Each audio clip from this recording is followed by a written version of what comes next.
It was about 21 years ago when a young neurosurgeon came to our hospital, said he was Dan Kelly. We knew he was coming because we had spoken to his mentor, Ed Laws, and Ed said, "This guy is terrific." And Dan showed up and he said, "I believe in team medicine."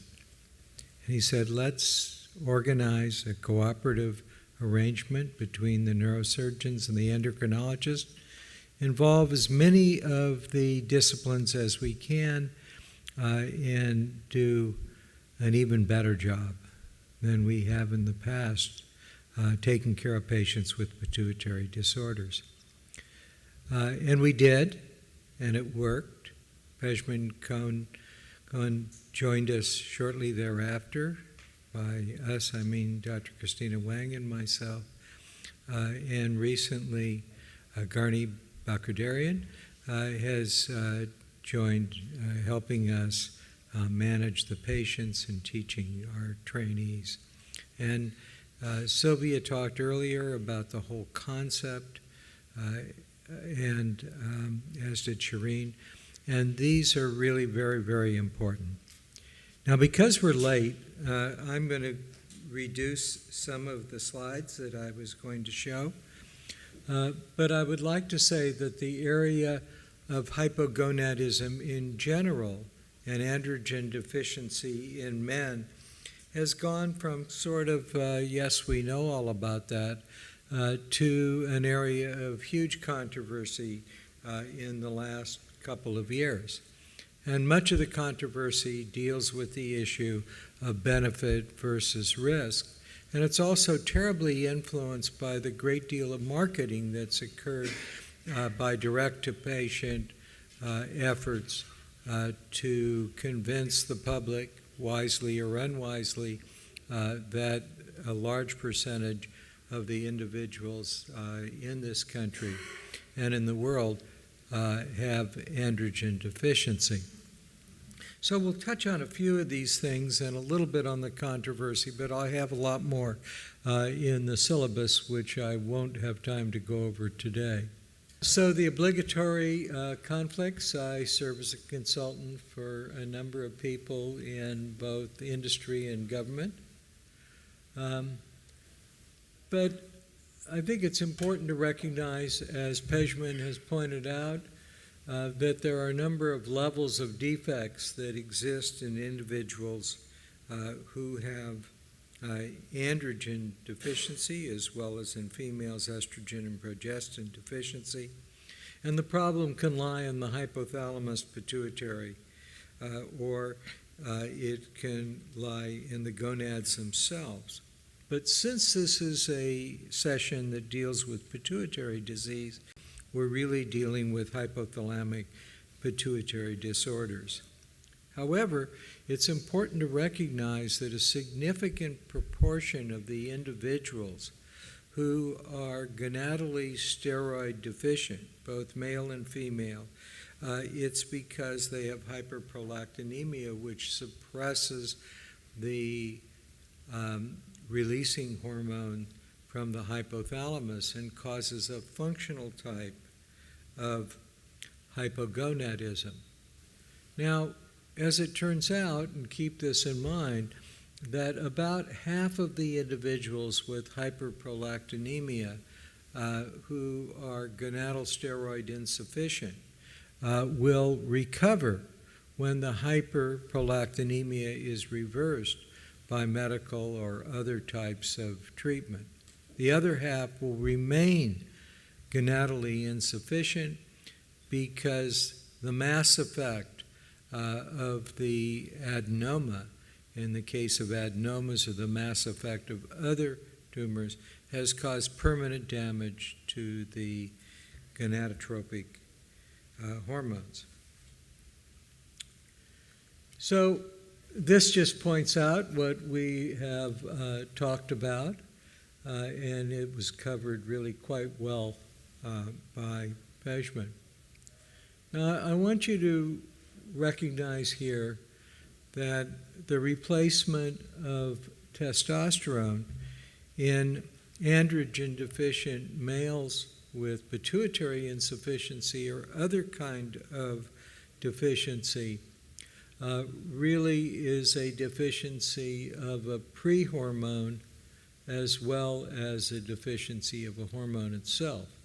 And I think this is pretty clear from this particular slide that testosterone can act on the androgen receptor, or it can be reduced by an enzyme called 5-alpha reductase, which exists in differing concentrations in different tissue, to dihydrotestosterone, which is a very potent androgen. Now, we also know that testosterone is a pre-hormone for estradiol in the male, and this process takes place by another enzyme called aromatase, and this also exists in multiple tissues. So in order to understand the perspective of what we see, you have to understand that what circulates in the blood is seen differently in terms of its signaling ability in different tissues, and as you'll see, there are multiple tissues that are responsive. And this shows the multitude of tissues that respond to sex steroids. And you can see that it's almost every organ in the body. Therefore, a deficiency of hormone has an impact on multiple tissues, and the clinical syndrome of deficiency, or excess for that matter, depends upon the symptoms that are associated with each of the organs that are affected. So what are the symptoms that we deal with in terms of androgen deficiency? Remember that growth hormone deficiency and gonadal steroid deficiency are the two most common deficiencies that you see in conditions of pituitary underfunction. And the symptoms that we see predominantly in the male is decreased libido. And we know that libido is an androgen modulated process. And we know in patients with pituitary disease, the degree of deficiency is often much greater than it is in other situations where hypogonadism exists. And so you often see the lowest levels of testosterone, for instance, in a patient with pituitary deficiency rather than a patient who has primary gonadal failure or who has functional gonadal insufficiency. Some of the other symptoms that are associated with androgen deficiency include the loss of vitality, an increase in visceral obesity and the metabolic phenomenon associated with that, and the decrease in muscle mass and strength, and the putative association of this to increase frailty and inability to function in a normal, vigorous strength type of fashion. It's also the reason why athletes abuse this class of drugs, because it enhances their strength and function. We also have to remember that androgen deficiency has a significant impact on bone health. And so osteoporosis is a frequent accompaniment of androgen deficiency, and that androgen replacement, as we'll talk about, may reverse the bone mineral density loss. There are also the issues of mood changes and depressive-like symptoms, which have been strongly marketed by the pharmaceutical industry in attempts to have increased use of their products. But there is a basis for this approach.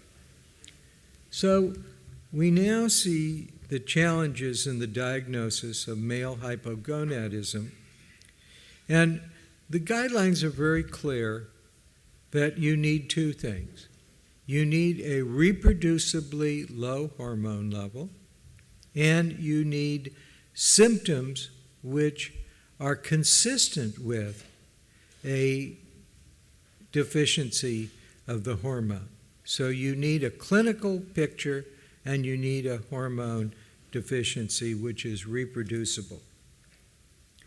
So one of the questions is, what do you measure and how does it circulate? And this has been touched on a couple of occasions. And we know that testosterone circulates partly bound tightly to sex hormone binding globulin, and we'll come back to that, and more loosely bound to albumin, a protein which is ubiquitous in our blood. And a very small percentage is free. Now, this is true for many of the hormones, and we know that binding proteins are influence both the clearance of a hormone and its biologic activity. The more tightly bound, according to the bound hormone theory, the less effect it has on the various target organs. So what do you order? We have what we call total testosterone. When you order testosterone from the laboratory, you get a total testosterone, which is a combination of these different compartments of testosterone, the tightly bound, the loosely bound, and the free.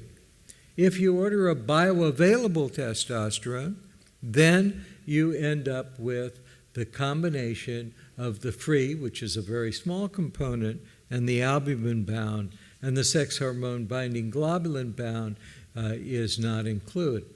And the free, and we'll come back to that, represents that small percentage which is not bound to protein at all. Okay, so there are certain practical things that we know. One is that you have to know when to sample the blood. And in order to have a good handle on whether somebody is deficient or not, you need to measure the blood in the morning time. Now, why do you measure it in the morning? It's like was pointed out by Dr. Cohen before, that there's a diurnal rhythm in many hormones, and testosterone, like cortisol, has a strong diurnal component. So the reference range for normal is based upon morning samples. If the patient comes into an office and has the blood drawn at 4 or 5 in the afternoon, it is going to be compared to a reference range which is a morning time reference range, and you're going to have more individuals who seem to be deficient, but they may in fact be normal, but just sampled at the wrong time. So how many samples do you need? Well, it turns out that you're often talking about treating somebody for a long period of time. And when you place somebody on a treatment, a hormone replacement treatment, for a long period of time, you better be pretty sure about your diagnosis. And so if you measure values and they're low, below the reference range, in about 1/3 of the time, in a big population of individuals, a low value on one occasion will turn out to be normal on the second occasion. So you should have at least 2 samples drawn at the proper time in order to be more confident. Okay? Now, this is not quite so true for pituitary insufficiency, because with pituitary insufficiency, many times, as I pointed out, the levels are very low. And so if you have a value that comes back 87, it's not on a repeat very likely to end up in the normal range. So you have to use a little bit of clinical judgment, but the guidelines say reproducible. So what method do you use? Very confusing to most clinicians, because very few clinicians really know very little about the laboratory, and for the most part they trust a result that comes to them from a laboratory and assume that it was written by God. but sometimes it's not. And so the method of choice right now is tandem mass spectroscopy, and you can get that type of measurement from most reference laboratories. Now, it's a sort of a complicated deal, but what we've been trying to do is to harmonize all the assays that exist. So, as you can imagine, if you're a clinician in Santa Monica, and you send a blood sample to your local Santa Monica laboratory, and you get a result back, and then you look at the reference range, and the reference range is 147 to 550, and then you send it the next week to another reference laboratory, and theirs is 345 to 1200. That doesn't make any sense. You know, I mean, you don't know what to do about that. I mean, it's the same, and if you do it with the same blood sample, you get different results. So what we have been working with the CDC is to harmonize the assays so a result you'll get from every laboratory will have the same type of reference considerations. Now, reference ranges are also determined by who you include or exclude from the population that you want to say is normal. And so if you take an at-large population and you exclude all the people with diabetes and all the people with various chronic diseases, you'll get a different reference range than you will if you include those people. And that's part of the confusion. Okay. Now, then we have this issue of free hormone, and we're going to talk a little bit about that. And part of the problem is that sex hormone binding globulin, as Pejman said before, is influenced by a lot of different things, and he talked about the effects of estrogens raising sex hormone binding globulin, but it also increases with age, which becomes an age-selective problem, and it falls with obesity. But there's a problem here, isn't there? And the problem is that as people get older, they also get more obese, and therefore you have a lot of factors that are influencing the value. Also, testosterone lowers sex hormone binding globulin, and as was said earlier, estrogen increases it. So the total testosterone falls with age, which is one of the controversies, and you can see the decline. At one time we thought that the decline was huge with age, but the decline appears to be more gradual. But at the end of the multiple decades on this graph, you can see that the levels in the people who are over the age of 65 are considerably lower than they were when individuals who were age 20, which is one of the big controversies that presently exists, because the FDA is pondering the problem of whether or not this is important. And we heard about this earlier, this issue of age and wellness, and the fact that we need to take care of the well-being of people of all ages and not neglect those individuals who happen to have the good fortune to live longer than they did 100 years ago. Okay, so then we have the threshold. What's important? And we're trying to determine what is the critical level. And it's not so easy. And part of the problem is, think about this. What is a reference range, for instance, for testosterone? Let's say it's 300 to 1,000. That is greater than a threefold difference.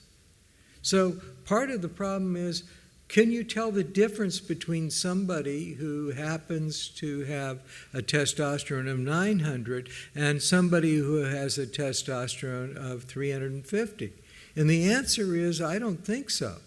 So what that says is there are differences in end organ responsiveness in different individuals.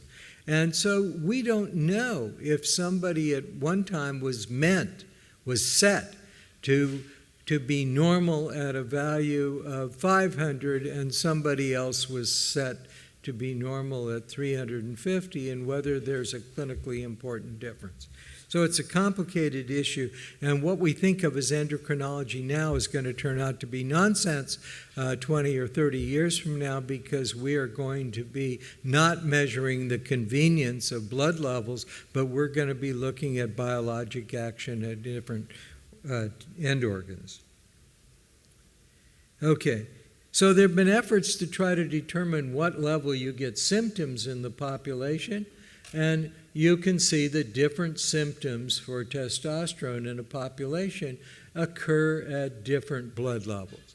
So what we might think of as a normal blood level for a population in some ways may be abnormal in other ways. And since there's multiple end organs that are influenced, the clinical picture that will occur in individual people may differ from one to another. So what about borderline testosterone levels? So far I've talked to you about total testosterone. And if it's in the borderline region, well, let's say that that's between 250 and 350 nanograms per deciliter, or maybe even a little bit higher, then maybe a free testosterone will be helpful. And we're trying to sort that out, and we don't know for sure. And I just want to tell you something about free testosterone, and that is it's pretty useless to send a sample to a laboratory and measure a free testosterone by a platform assay. That's the black box that most laboratories use, because it doesn't measure free testosterone. So it measures something, and it's often low in people that have low total testosterone, but it doesn't measure free testosterone. So if you really want to measure free testosterone, you have to do it by a dialysis method or calculate it, which then gets us to the issue of classical hypogonadism. And you're going to hear a lot more of this. Yeah. Yeah. I can stop now. Okay. Okay, so I'm going to talk a little bit about the benefits of treatment. One is that you decrease adiposity, and you can see people who are androgen deficient are obese. We can see here that people who are treated with testosterone compared to placebo, they decrease their body fat. We can see that the same individuals who are treated with placebo or testosterone increase their lean body mass. We can see that individuals who are testosterone deficient have thinner bones than individuals who are eugonadal, and this is illustrated in this micro MRI. The one on your right represents the hypogonadal men. And we can see if you treat with testosterone, this is a group of older men with testosterone compared to placebo. And the two lines at the top are different aspects of testosterone treatment. You can see that you have a rather significant increase in bone mineral density with testosterone treatment. We don't have any fracture data, and so it's not an approved method for treatment of osteoporosis. Sexuality has regularly been shown to be improved in individuals who are testosterone deficient, and it occurs very quickly after introducing treatment, while the correction of erectile dysfunction is more problematic, because you have, as you can see in the lower left-hand corner, we have cavernosal defect and a defect in nitric oxide production with endothelial damage. But there's some reason to believe that if the people have both hypogonadism and endothelial damage, that the combination of the treatment will be beneficial. And also people who are severely hypogonadal, as occurs in pituitary disease, benefit. So there is an increased risk of metabolic syndrome and type 2 diabetes in androgen deficiency. We don't know whether it's causal or an association, and we don't know whether testosterone treatment will fix the problem. So it's an issue that's not been resolved. So what I'm going to do is close with the issue of risk, because the real controversy that's been in the newspaper, in television, has been whether or not there is an increased risk of cardiovascular disease with testosterone treatment. And your patients will be asking you about this, and I can summarize it, and it is actually documented by the syllabus, but I won't present that information by saying we don't know. There are data which suggest that testosterone reduces cardiovascular risk. There are data that suggest it increases cardiovascular risk. But in order to answer the question, we need to have a long-term safety study on 5,000 or 6,000 men for a protracted period of time. And that is not in the planning stages yet. It may come after the data, which will be released sometime in the next 6 months, on efficacy of testosterone treatment in the older age population, a study which is sponsored by the NIH and now just completed, but not announced yet. But as a result of those data, it may very well be that a longer-term safety study will be supported, either forced upon by the Food and Drug Administration or by the support of combination of industry and the federal government.